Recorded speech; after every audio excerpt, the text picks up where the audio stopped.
ನಮಸ್ತೆ ವೀಕ್ಷಕರೇ, ಶಿರೂರು ಗುಡ್ಡ ದುರಂತದಲ್ಲಿ ಈಗಾಗಲೇ ಅರ್ಜುನ್ ರವರ ಮೃತದೇಹವನ್ನು ಪತ್ತೆ ಮಾಡಲಾಗಿದ್ದು, ಈ ಕಾರ್ಯಾಚರಣೆಯಲ್ಲಿ ಮುಖ್ಯ ಪಾತ್ರವನ್ನು ವಹಿಸಿದ್ದು ಈಶ್ವರ್ ಮಲ್ಪೆ ಅವರು.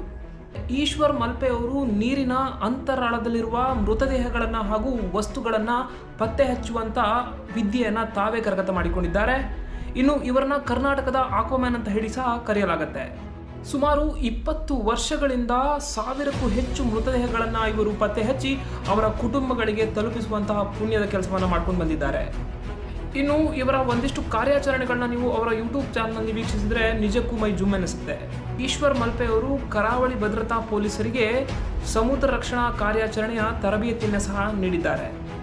ಮಲ್ಪೆಯಲ್ಲಿ ಸುಮಾರು 120 ಪೊಲೀಸರಿಗೆ ಸ್ಕೂಬಾ ಡೈವಿಂಗ್ ತರಬೇತಿಯನ್ನು ಸಹ ಈಶ್ವರ್ ಮಲ್ಪೆ ಅವರು ನೀಡಿದ್ದಾರೆ.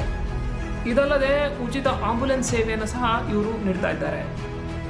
ರಾಜ್ಯ ಹಾಗೂ ಕೇಂದ್ರ ಸರ್ಕಾರಗಳು ಇವರನ್ನ ಆದಷ್ಟು